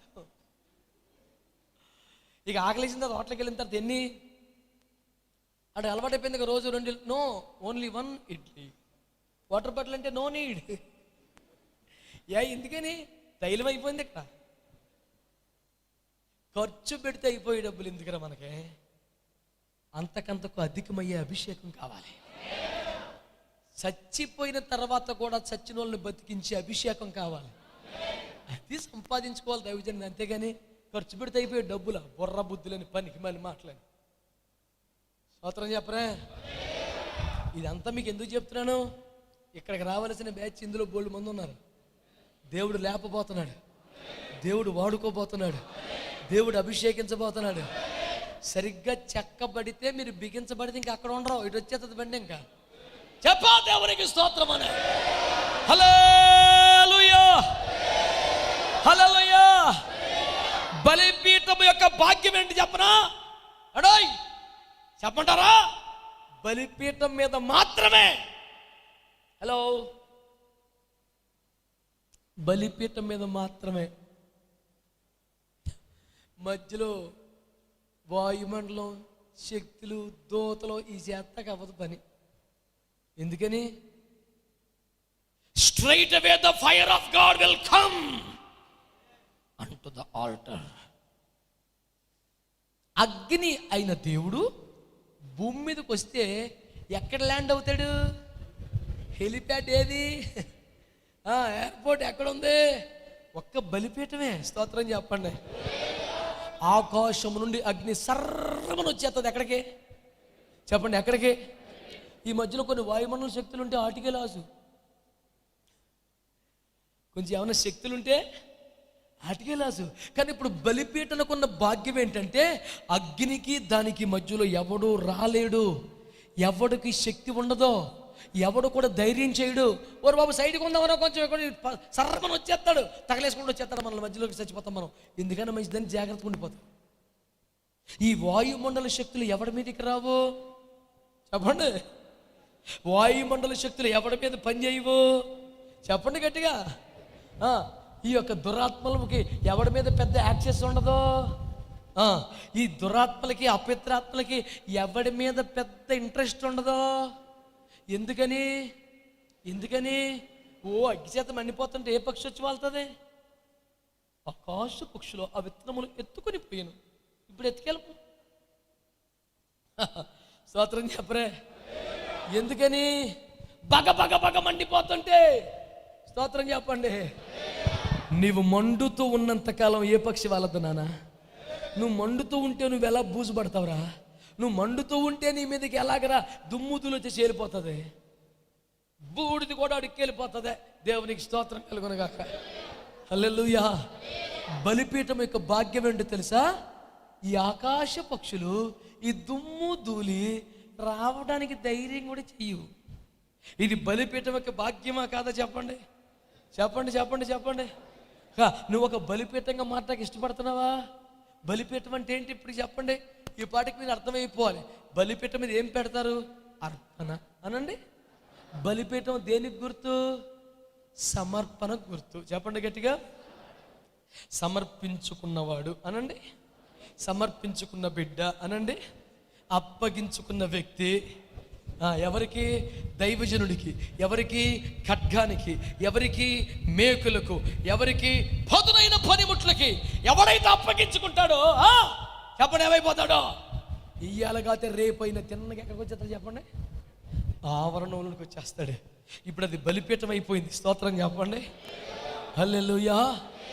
నువ్వు బలిపీఠముగా మారుటకు ఇష్టపడ్డ క్షణం వినండి, నీవు కోయబడి మేకులకు బిగించబడి ఒక పెట్టెగా తయారవుతున్న క్షణం నీకు తెలియకుండానే నీకు పక్కన ఎత్తడి రేకు ప్రిపేర్ అవుతూ ఉంటుంది. నిన్ను షీల్డ్ చేసేవాడు ఒకడు తయారవుతాడు, నిన్ను కాపాడేవాడు ఒకడు తయారవుతాడు, అగ్ని వల్ల నీకు నష్టం కలగకుండా ఒకడు కాపాడుతాడు. అగ్ని వద్దనుకోలేము, అగ్ని తట్టుకోలేము. అందుకనే ఈ కర్రకి అగ్గికి మధ్యలో మళ్ళీ ఒకటి ఏం కావాలి చెప్పండి? ఇత్తడి కావాలి. స్తోత్రం చెప్పండి.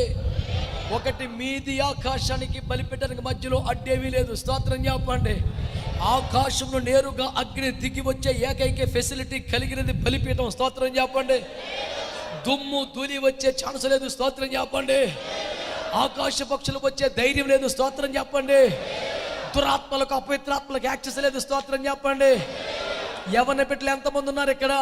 అయ్యా చెడ్డ తలంపులు వస్తున్నాయి అయ్యా, బైబిల్ చదువుతున్నప్పుడు కానీ ప్రార్థన చేస్తున్నప్పుడు కానీ పనికి మళ్ళీ గుర్తొస్తున్నాయ్యా, వదిలేసి కూడా గుర్తొస్తున్నాయి, అసహించుకుంటున్నా మళ్ళీ వస్తున్నాయి. ఇంకా తిరుగులేదు, ఇంకొక ఛాన్స్ లేదు. మీ మీదకి అగ్ని వచ్చేస్తే తప్ప ఇక పరిష్కారం లేదు. మీ మీదకి అగ్ని వస్తే తప్ప పరిష్కారం లేదు. అందుకనే ఆత్మ కూటాల్లోకి రావాలి, అందుకనే ఉపవాస కూటంలోకి రావాలి, అందుకనే సిద్ధపాటు కూటంలోకి రావాలి, అందుకే అభిషేక కూడికలకి రావాలి, అందుకే ఆరాధనలో మోకరించాలి, అందుకే ఏకీభవించాలి, అందుకే చప్పట్లు కొట్టాలి, అందుకే ఆత్మవశమైపోవాలి, అందుకే నడిపింపులకు వచ్చేయాలి, అందుకే దైవజనుడు పాడమంటే పాడాలి, మోకరించబడే మోకరించాలి, చేతులెత్తబడి చేతులెత్తాలి. అసలు మన వశంలోంచి బయటకు వచ్చేయాలి, ఆత్మవశంలోకి వెళ్ళిపోయాలి. అలా లీనమైపోతూ ఉంటే, ఆత్మవశమైపోతూ ఉంటే, అప్పగించుకుంటూ ఉంటే మనకు తెలియని రీతిగా ఒక బలమైన అభిషేకం అకస్మాత్తుగా మన మీదకి వచ్చేస్తాయి. నిన్నటి దాకా వచ్చిన ఆకాశ పక్షులు అయ్యిరా రమ్మను. నాకు అనిపిస్తుంది బలిపీఠమా ఇది అంత భాగ్యమమ్మా. నీకు ఆకాశానికి మధ్యలో అడ్డే లేకుండా పోయిందే. స్తోత్రం. అగ్ని నీ మీద రాకుండా ఆపేవాడు లేకుండా పోయాడే. స్తోత్రం. హల్లెలూయా. నేను ఒక మాట అన్నా,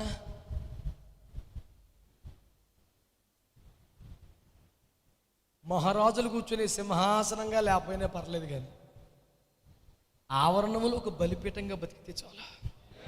స్తోత్రం అనండి.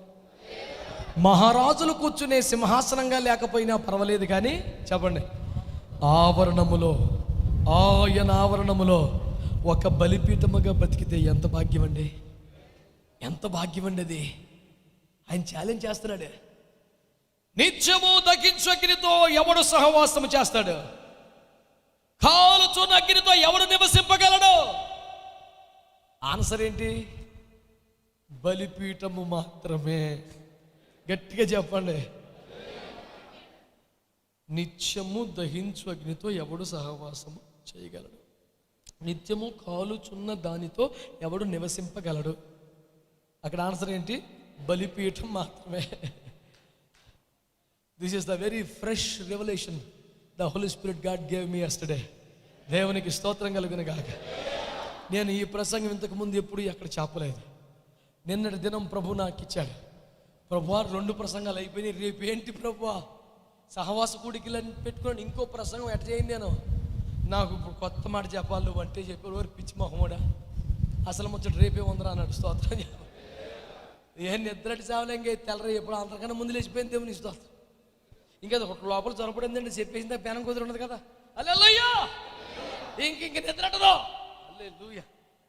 ఇక అంతే. నేను వండుకొచ్చిన క్యారేజీ నేనే తినేసి అలవాటు నాకు లేదు. బిడ్డలందరికీ పెట్టాలి. ఒక్కొక్కడు ఎంత పెట్టినా మింగేస్తాడు.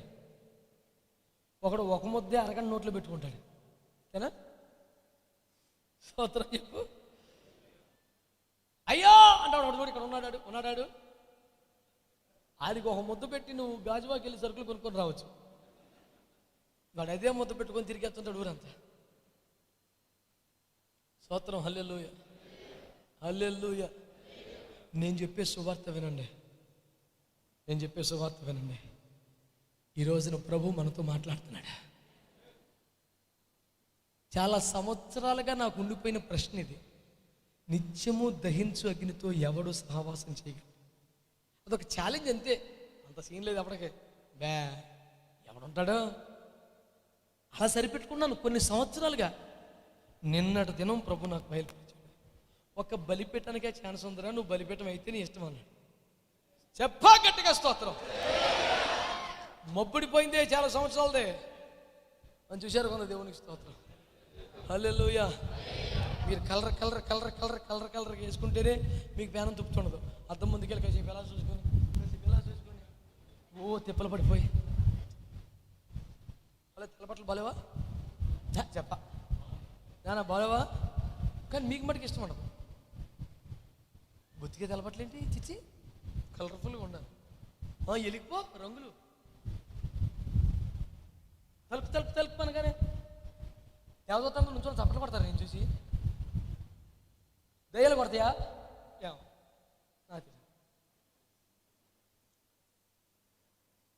కొంతమందికి తెలుపు అంటే ఎంత చిరాకో. రేపు పొద్దున పరలోకం వెళ్తే ఏంటి కంప్లీట్గా రోజు తెలిపానా వంచాన కుట్ట అని వీళ్ళు ఏ దేవత దగ్గరికి వెళ్ళిపోతారో నాకు డౌటు. కలరా. ఇంకొక డైలాగ్ చెప్పనా? ఎలాగ అక్కడికి వెళ్ళాక తెల్లయ్యాక ఇప్పుడే వేసుకొని కలరా. స్తోత్రం చెప్పండి. అక్కడికి వెళ్ళేదాకా ఎక్కడి బతికే అన్నవు నేను చేయాలి మీరు చెప్పండి. డైలాగ్ పట్టుకో. అక్కడికి వెళ్ళేదాకా ఇదే బతుకున్నది అన్నవు నేను చేయాలి చెప్పండి. ఏం చేయాలి? 9వ రోజున ఏం చేస్తారు? ట్రాక్టర్ మీద తీసుకెళ్ళి మీ ఇష్టం ఏం చేయమంటారు కోరుకుంటారు ఆయన. మన టేస్ట్లు మన ఫీలింగ్స్ అన్నీ కూడా దానికి తగ్గట్టుగా ఉండాలి. ఎప్పుడు లోకలే, ఎప్పుడు డెవలప్, ఎప్పుడు లోకల్ అయితే రంగు బట్టలు వేసుకోవద్దు అన్నాను నేను. అన్నానా? అట్టాడా నేను కూడా వేసుకుంటానుగా. సమయం సందర్భం పద్ధతి పాడు ఏడవాలి కదా. నిన్న ఎవడన్నా పెళ్లి కేకైతే నలసొక్క 40 ప్యాకెట్ ప్యాంట్ వేసుకు వెళ్ళిపోయి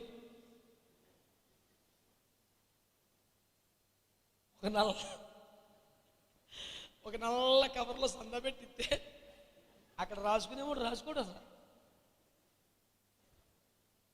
సందర్భం ఏడవాలి కదా. అబ్బాయి ఆలస్యమైపోతుందా, ముగించేయమంటావా? కూటమి అవ్వదు ఇప్పుడప్పుడే, తాళాలు వేసేయాలి ఎవడైనా సరేనా. ఓకే, ఎవరైనా మధ్యలో లేచి వెళ్ళిపోయారు ఏమైనా పద్ధతికి సాలేరు బాబు ముగించేయి అన్నట్టు అర్థం అవుతుంది నాకు. అలా అర్థం చేసుకోవద్దా?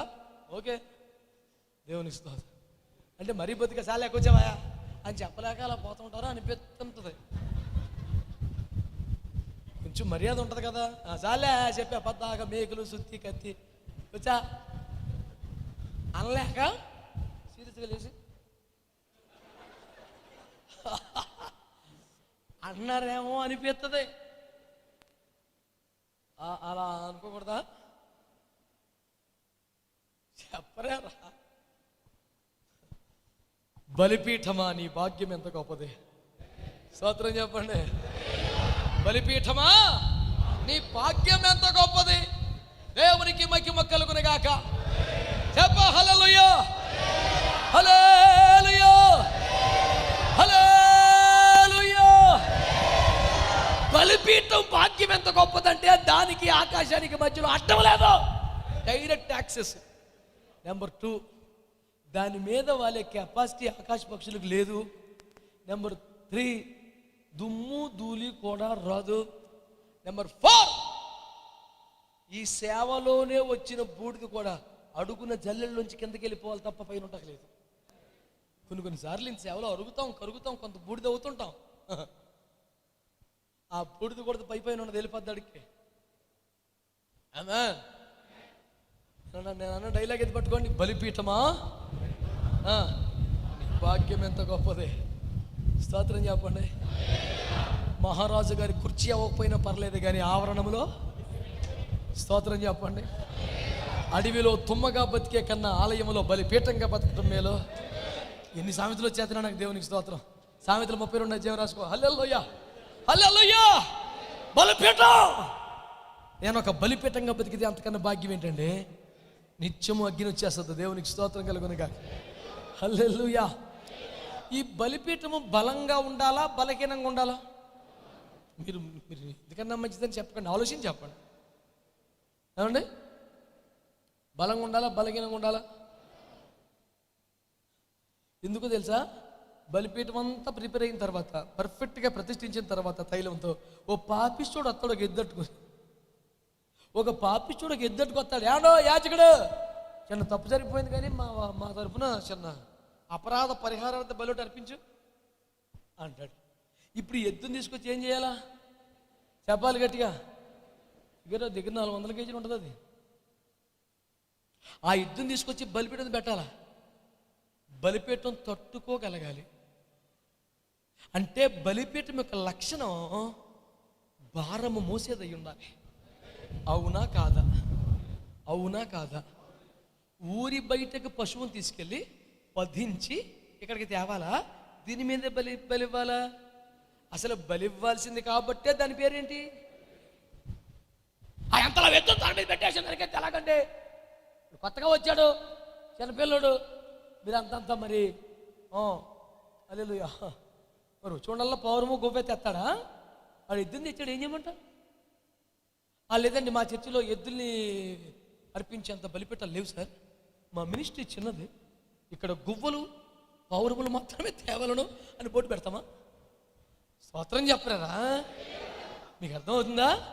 ఒక్కొక్కసారి బలిపీఠం మీద ఏం పెట్టేస్తాం చెప్పండి, ఏం పెట్టేస్తాం? చెప్పా గట్టిగా. ఎందుకని? అది తెచ్చింది అది. నేను ఆడ బొమ్మలో కూర్చొని పొద్దున్న లేచిన కానీ వాళ్ళందరూ పౌరాలే తేవాలి, వాళ్ళందరూ గువ్వలే తేవాలంటానా?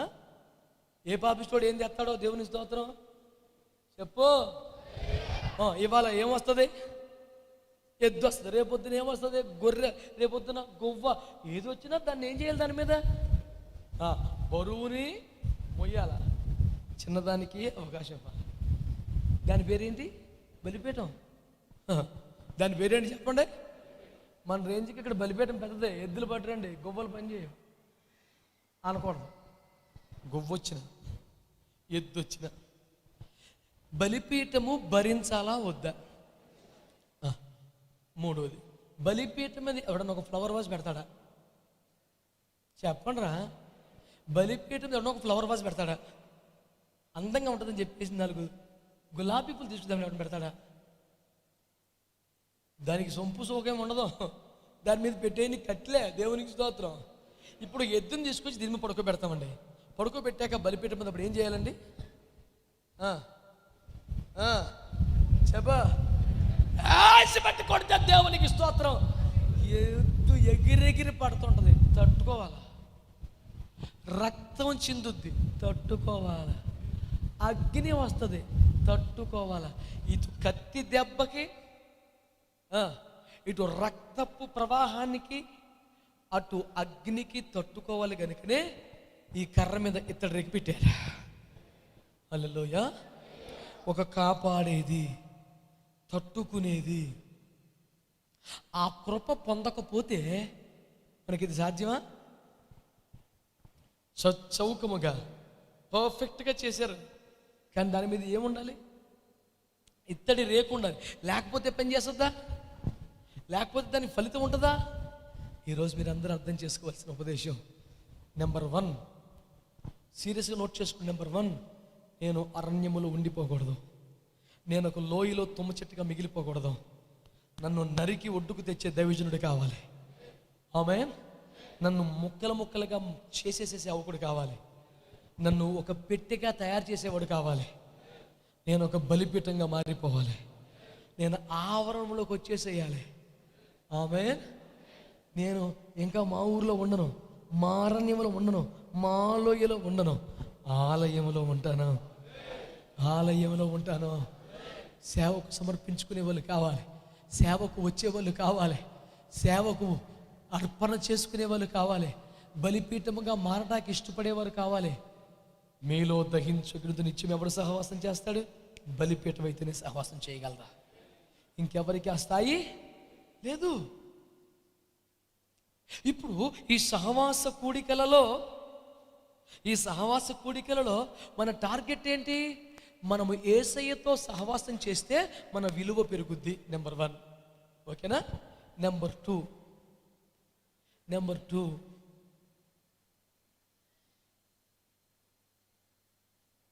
నిత్యము ఆయనతో సహవాసం చేయుటకే మనం పిలువబడ్డాం. మన నిత్యము ఆయనతో సహవాసం చేయడానికి మనం ఒక బలిపీఠం అవ్వాలి. ఇది 3వ సందేశం. ఆమె ఈ సందేశాలన్నీ ఏ సందేశాలండి? సహవాస సందేశాలు. ఆమె అనండి గట్టిగా. ఆమె. ఇప్పుడు మనందరం కూడా చెప్పండి, తుమ్మ చెట్టుగా మిగిలిపోతామా? షిత్తీము లోయలో ఆగిపోతామా? అరణ్యములో ఏపుగా ఎదిగి పెద్ద నేడు చెట్టుగా మారిపోతామా? ఎంతకాలం పెరిగితే సుఖమేంటి సార్? త్వరగా నరకబడి గుళ్ళోకి వస్తే మేలు. కానీ కనుక మీ కులంలోనే, మీ ఉద్యోగంలోనే, మీ వ్యాపారంలోనే, మీ చదువులోనే మీరు బాగా పెరిగిపోవాలని కలలు కనకండి. పెరిగిన చాలు, ఇక సేవలోకి రండి. ఎంతమంది ఆమె అనగలుగుతారు? ఈజీ కాదు బిడ్డలారా.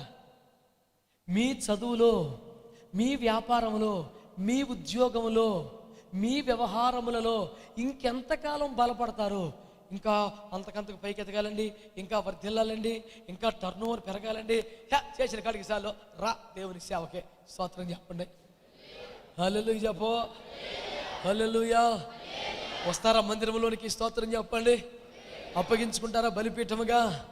సమర్పణలోకి వస్తారా సేవ కోసం? ఆమేన్, ఆమేన్.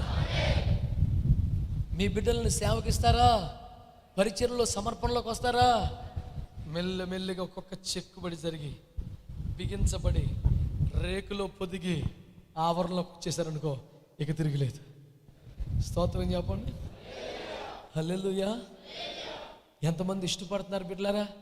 నీవు గాను ఒక బలిపీఠముగా మారేవనుకో, నీకు ఒక ఛాన్స్ ఉంది. నిత్యము దహించు అగ్నితో నీవు సహవాసం చేయగలవు. యెషయా 33:14 ఉన్న ఛాలెంజ్ నెరవేర్చగలుగుతా.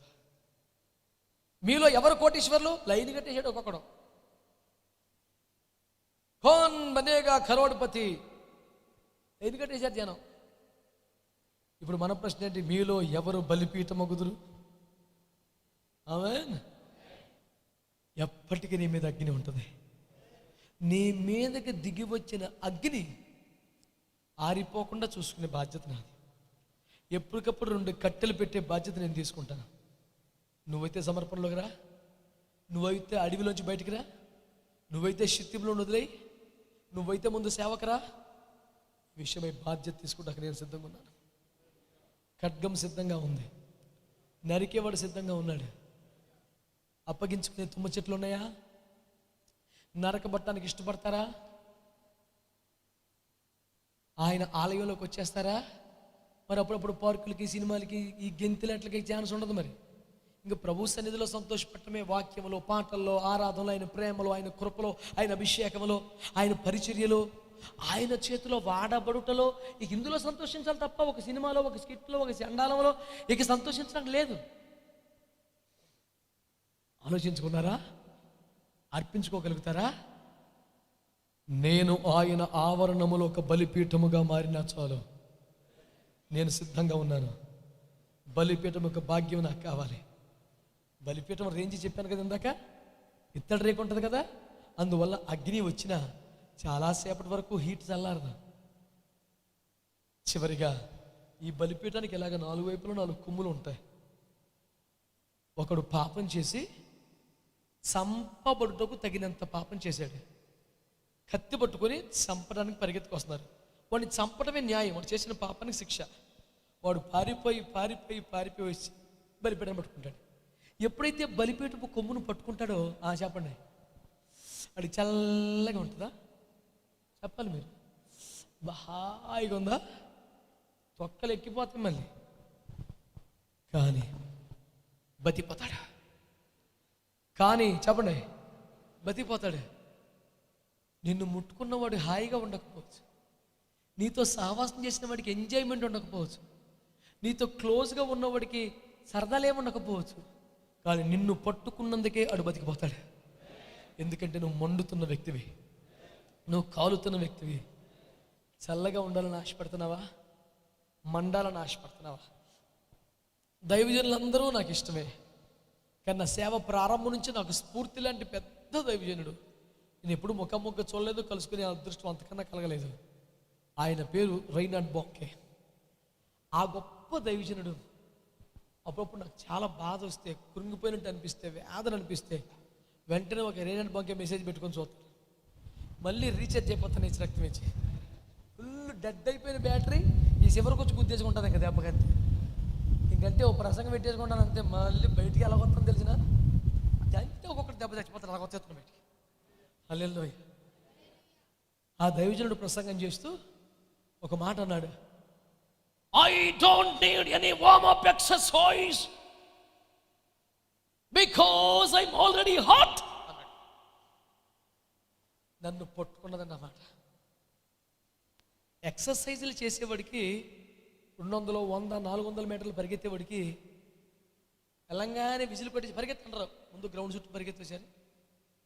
వార్మప్ ఎక్సర్సైజులు ఉంటాయి. కొంచెం బాడీ హీట్ అవ్వాలి.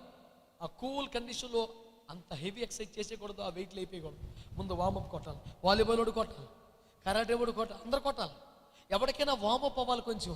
ఈయన అంటాడు, I don't need any warmup, I'm already hot అంటాడు. నాకు వార్మప్ అవసరం లేదు, ఆల్రెడీ వేడిగా ఉన్నాను నేను అంటాడు.